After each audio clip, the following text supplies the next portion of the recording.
Hello guys, and welcome back to the channel. So now guys, Patience Jonathan said it all with the one utterance that she will forever be remembered for.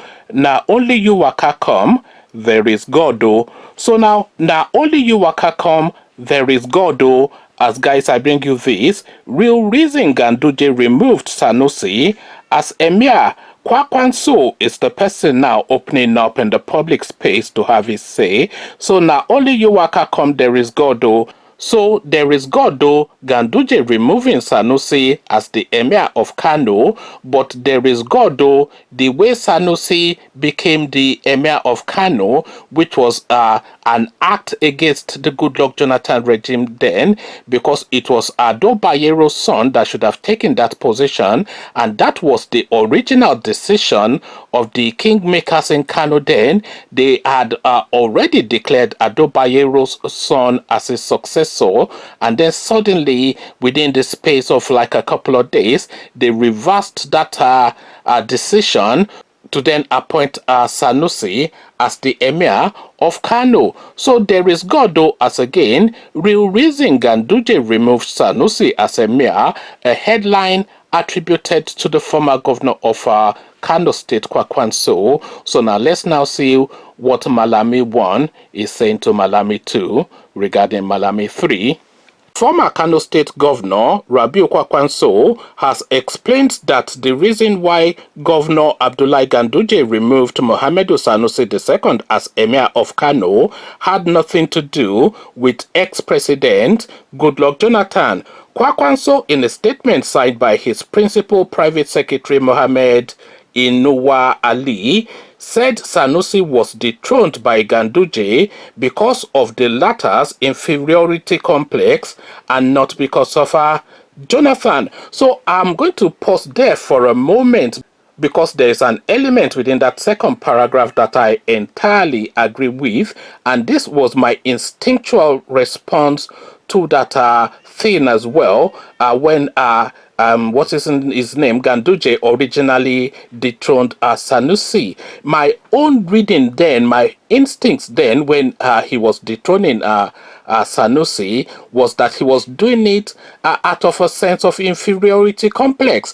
The inferiority complex, of course, is something that will manifest with a lot of people that come across Sanusi, because Sanusi is a prince, Sanusi is a wealthy man, Sanusi is highly intelligent, Sanusi is accomplished whether you like it or not. He was a top banker who became the foremost banker in Nigeria and then went on to become the emir of his own kingdom, having come from being a prince of great wealth. So all of that, of course, instinctually builds in an arrogance within a person that just presumes that is better than everybody else. And of course, Sanusi carries himself in that manner especially. And fair enough, he is the product of the environment that he grew up in, and is a product of his circumstances in life. I don't even think he's doing it spitefully, but then somebody like Ganduje, who has slogged through the gutters to find himself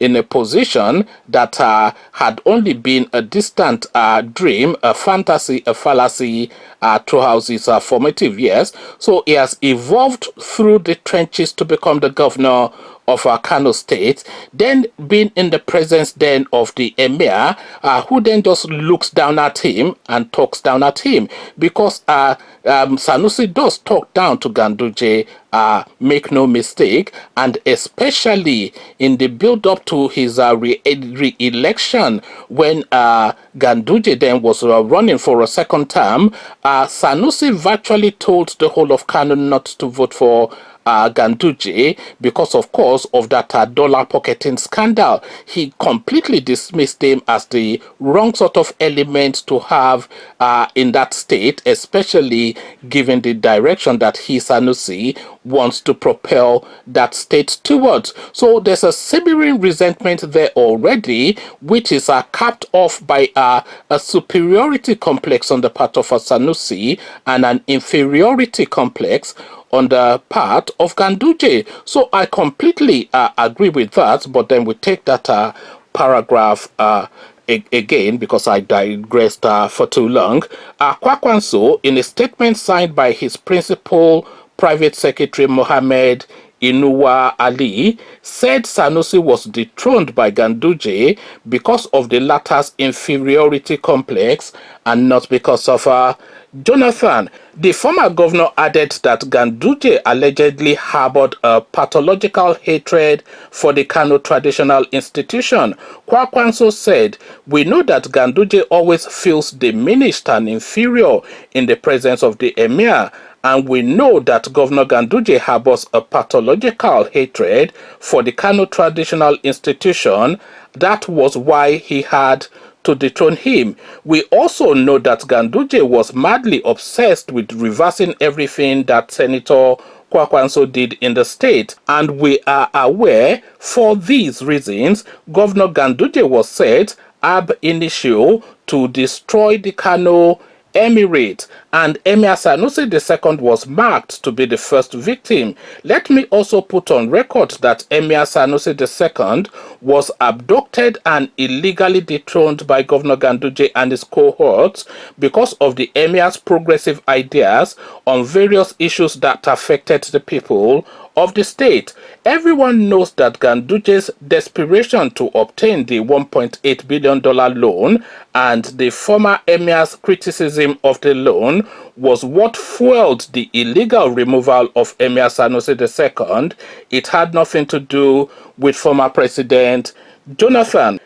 It is common knowledge that the emir was too progressive for Governor Ganduje's liking, and that was exactly why after his illegal removal and the dismemberment of the Kano Emirate Council, he appointed emirs that would not question his ill-advised decisions, even if they are against the interests of the state and its people. So this is now Kwakwanso, of course, are opening up. I have a lot of time for Kwakwanso, by the way. I don't know a lot of his politics, but every time that I have come across his pronouncements in the public space, there's often the case that I am just nodding along with a lot of the things that he has to say. A very sensible man, by my own reckoning. This is my own personal opinion, but then, of course, I'm not too vested, or I'm not too knowledgeable on his politics. So this is what Kwakwanso has to say with regards to what happened to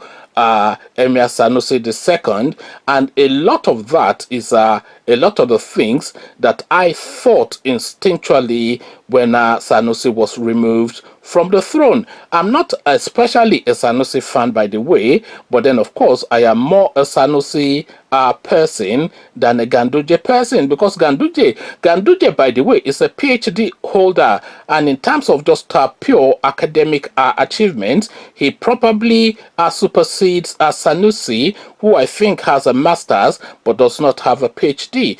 But in terms of intellectual rigor, in terms of accomplishment, and in terms of respect, and in terms of having the command of a presence whenever you are present, Sanusi is on a different planet from the likes of Ganduje. Sanusi is a transnational, transcontinental, international, global sort of a person who is revered and celebrated around the world.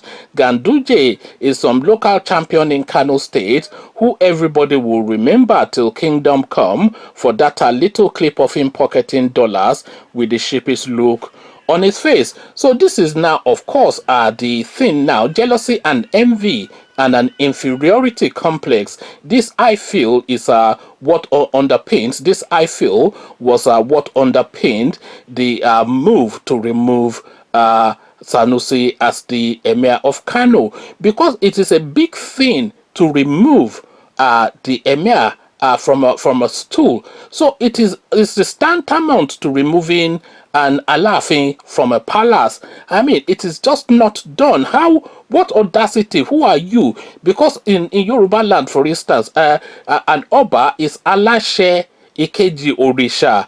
Alashe Ikeji Orisha. You know, so Alashe Ikeji Orisha means somebody that commands authority, that is on par with the deities. You know, so it's a celestial being, almost it's a trans person being. I'm not quite sure. It's a but above human, the sort of vestiges that is vested upon Obas within Yoruba land. So I'm not quite sure what the culture is in Kano, but using that Yoruba mindset, it's really befuddles that somebody can just casually remove a king from a throne.